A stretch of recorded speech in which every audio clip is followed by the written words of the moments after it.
영화관에서 쥬라기 월드를 보며 우리는 깜짝 놀랐습니다. 인도미누스 렉스라는 괴물이 스크린을 누비는 모습을 보며 자연이 만든 공룡도 모자라 인간이 창조한 하이브리드 공룡의 무서움을 느꼈죠. 거대한 몸집에 날카로운 발톱, 그리고 놀라운 똑똑함까지 갖춘 이 생물은 영화 속에서만 존재하는 상상의 산물이라고 생각했습니다. 하지만 놀라운 사실이 있습니다. 자연은 이미 인도랩터를 만들어둔 적이 있었습니다. 약 8천만 년 전 백악기 시대의 남아메리카에 인도랩터와 놀랍도록 비슷하면서도 어떤 면에서는 훨씬 더 무서운 공룡이 실제로 살았습니다.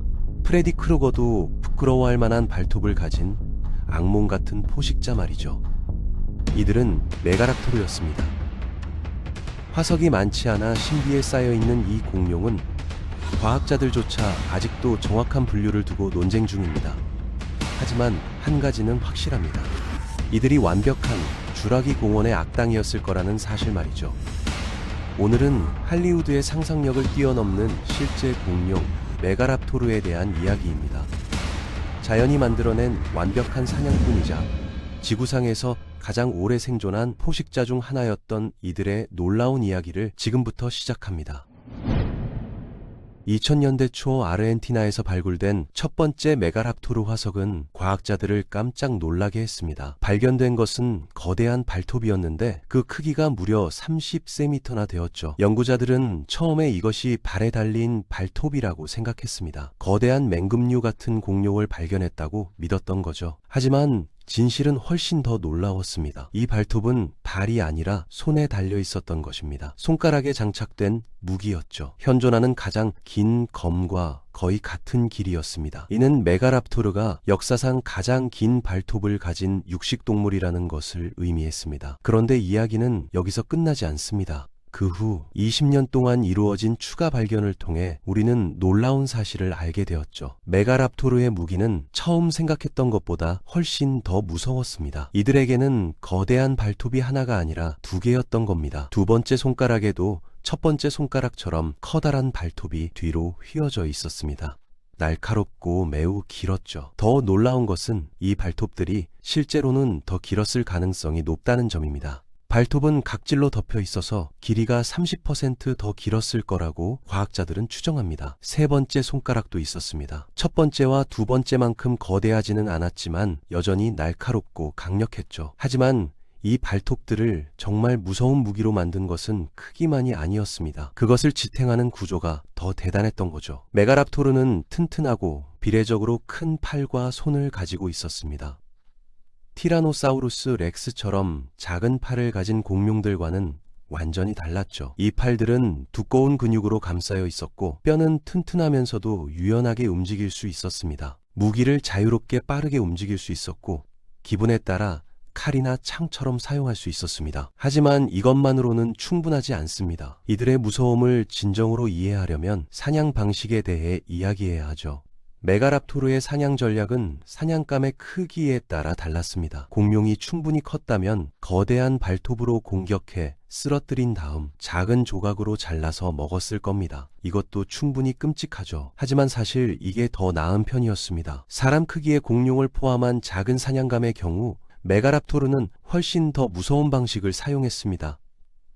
먼저 사냥감을 잡아서 움켜쥔 다음 거대한 갈고리로 찔렀죠. 마치 꼬챙이에 꿰어진 것처럼 말입니다.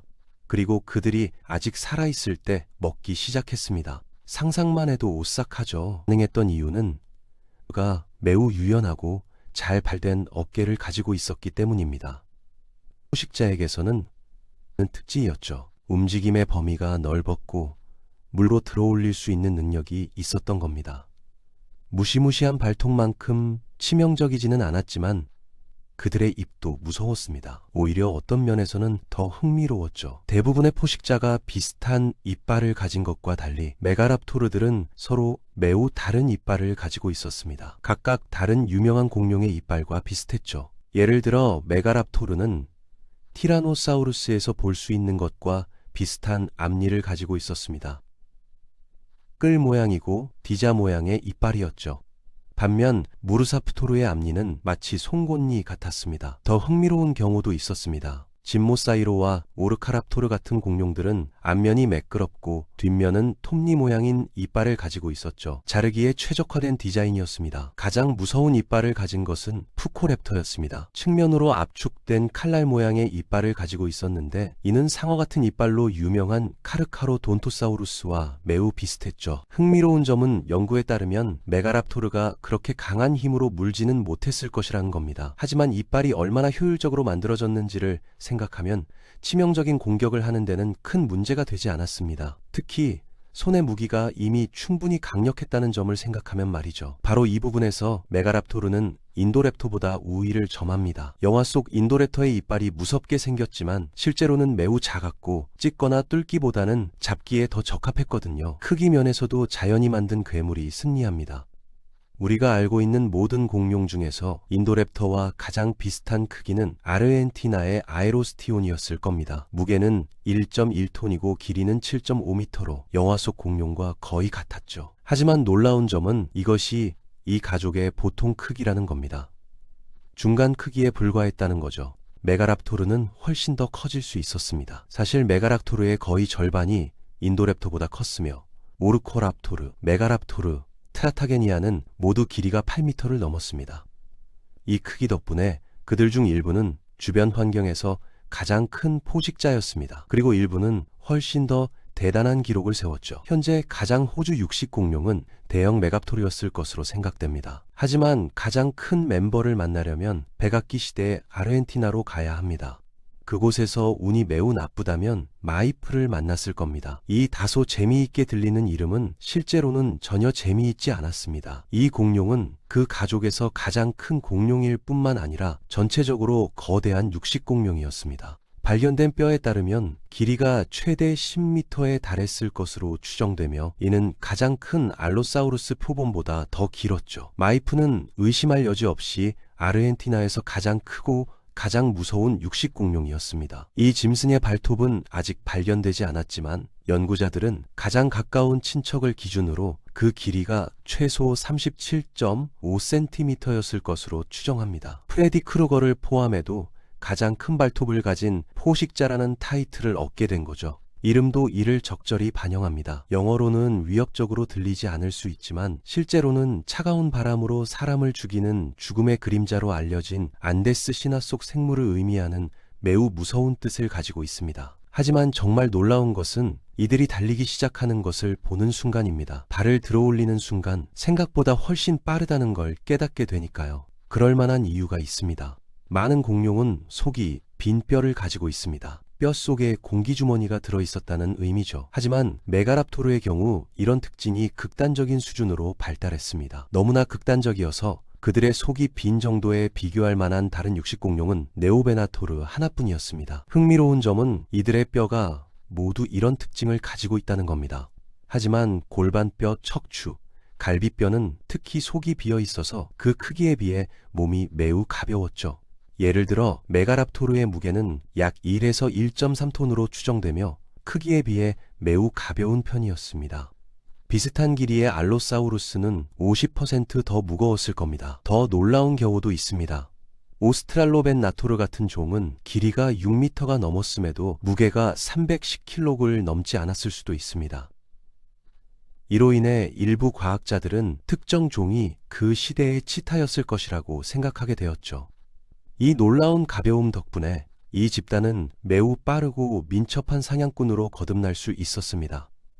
거대한 발톱을 가진 선사시대 닌자와 비슷했죠. 자신보다 작은 사냥감을 쫓아가거나 조용히 숨어서 공격할 수 있었던 겁니다. 이러한 능력은 놀라운 결과를 가져왔습니다. 다른 생물들에게는 불행을 가져다주는 결과였죠. 하지만 불행히도 그들에게도 위험한 존재들이 있었습니다. 화석 기록이 보여주듯 그들도 서로에게 위험할 수 있었죠. 구체적으로 아르헨티나의 무르사프토르 표본은 심각하게 감염된 상처를 가진 채 발견되었습니다. 두개골 옆면에 있는 2개의 구멍 자국에서 비롯된 것으로 생각되는데 놀랍게도 그 자국이 자신의 입에서 발견된 입반과 일치했습니다. 경쟁자에게서 나오시라는 뜻이죠. 감염 정도가 너무 심각해서 연구팀은 그 개체가 부상으로 사망할 확률이 50%가 넘을 것으로 믿었습니다. 서로에게도 위협적인 존재였던 겁니다. 하지만 이러한 공격적인 태도와 능력 덕분에 메가랍토르는 광대한 영토를 차지할 수 있었습니다. 호주, 아시아, 남아메리카의 세 대륙에 사는 종이 알려져 있으며 이들 지역에서는 아르헨티나, 호주, 태국, 일본이 메가랍토르의 중심지였죠. 이런 실제 프레디 크루거를 만나지 않으려면 물에서 멀리 떨어져 있어야 했을 겁니다. 일반적으로 습한 환경, 즉 사냥감이 풍부, 다양한 강과 선에 살았으니까요. 일부 멤버들이 악어, 큰 거북이, 큰 물고기 등 물속 동물을 사냥했을 것이라는 추측도 있습니다. 옛날 과학자들은 메가랍토르가 물속에서 사냥하는 것이 주요 방법이라고 생각했죠. 큰 발톱을 이용해 물고기를 낚는다고 말이죠. 요즘은 다른 모든 증거를 바탕으로 볼 때 그것은 사실이 아니라는 생각이 듭니다. 그들은 단순히 땅에서 사냥하는 사냥꾼이었고 주변 환경에서 최고의 포식자였을 것이라는 점에 대해서는 거의 모든 사람이 동의하고 있습니다. 하지만 항상 그런 것은 아니었습니다. 화석 기록에 따르면 이들은 카르카로돈토사우루스과와 상당한 경쟁을 벌인 것으로 나타났는데 카르카로돈토사우루스과는 때로는 더 크고 대형 사냥감을 잡는 데 특화되어 있었죠. 이 경쟁은 주로 남아메리카에서 일어났으며 그 당시 메가랍토르류는 빠른 속도를 선호하는 경향이 있었습니다. 9천만 년 전 카르카로돈토사우루스가 사라진 후에야 크기가 급격히 커졌거든요. 이러한 비슷한 점에도 불구하고 메가랍토르는 현재 카르카로돈토사우루과에 속하지 않는 것으로 여겨집니다. 실제로 이 수수께끼 같은 사냥꾼이 무엇이었는지 아무도 확실히 모르죠. 분명 그들만의 가족이 있지만 어떤 육식 공룡 그룹에 속하는지는 알려져 있지 않습니다. 원래 과학자들은 이들이 거대한 드로마에오사우루스라고 생각했지만 발톱이 커진 위치가 다르기 때문에 더 이상 받아들여지지 않습니다. 그 이후로 두 가지 새로운 생각이 등장했는데 한쪽은 이들이 티라노사우루스류라고 믿었고 다른 쪽은 이들이 코엘루로사우루스였을 것이라고 생각했습니다. 이 집단을 둘러싼 미스터리는 분류에서 끝나지 않습니다. 우리는 그들이 어디에서 왔는지도 모르니까요. 현재 가장 유력한 추측은 이들이 아시아에서 유래했으며 아마도 쥐락이 마지막 시기에 나타났을 것이라는 겁니다. 그곳에서 그들은 백악기 초기에 호주에 도착했습니다. 그 후 매우 성공적인 삶을 살았고 매우 다양해져서 결국 남극을 거쳐 남아메리카로 확장했죠. 완벽한 사냥꾼인 동시에 탐험가이기도 했던 겁니다. 사실 그들은 사냥꾼으로서 그리고 단순히 생존하는 데 매우 능숙했기 때문에 메가랍토르의 특징이 다른 육식 공룡보다 더 효과적이었다고 말할 수도 있습니다. 이 그룹의 생존 시간을 다른 그룹과 비교해보면 사실상 압도적인 우위를 보이거든요. 그 사이 메가랍토르는 8,400만 년 이상 살았으며 공룡 그룹 중 가장 오래 산 공룡 중 하나입니다. 시간이 지나면서 점점 작아지는 경향이 있는 일부 동물과는 달리 마지막 개체이자 살아남은 개체가 가장 크고 아마도 가장 무서웠을 수 있습니다. 이렇게 대단한 가족이 있다면 그들이 어떻게 사라졌을까 하는 생각이 들게 되죠. 글쎄요, 결국 자연도 그 일을 해낼 수 없다는 게 밝혀졌습니다. 모든 공룡과 마찬가지로 메가랍토르류도 6,600만 년 전 거대한 운석이 지구에 충돌하면서 사라졌습니다. 이로 인해 모든 공룡과 마지막 메가랍토르류가 멸종했죠. 오늘날 우리는 메가랍토르의 화석을 통해 자연이 얼마나 놀라운 사냥꾼을 만들어낼 수 있는지 알게 됩니다. 할리우드의 상상력조차 뛰어넘는 포식자가 실제로 존재했다는 사실은 지구의 역사가 얼마나 신비롭고 동시에 무서운지를 보여주는 증거입니다. 그들의 발톱만큼이나 대단한 발톱을 가진 새로운 동물이 언젠가 나타날지는 알 수 없습니다. 하지만 한 가지는 확실합니다. 메가랍토르는 지구상에서 가장 완벽한 포식자 중 하나였으며 그들의 이야기는 우리에게 자연의 신비로움과 진화의 놀라운 힘을 알려줍니다. 8,400만 ye라는 긴 시간 동안 최고의 포식자로 살았던 이들의 전설은 오늘날까지도 우리의 상상력을 자극하고 그들이 남긴 발톱 자국은 지금도 지구의 시간 속에 새겨져 있습니다.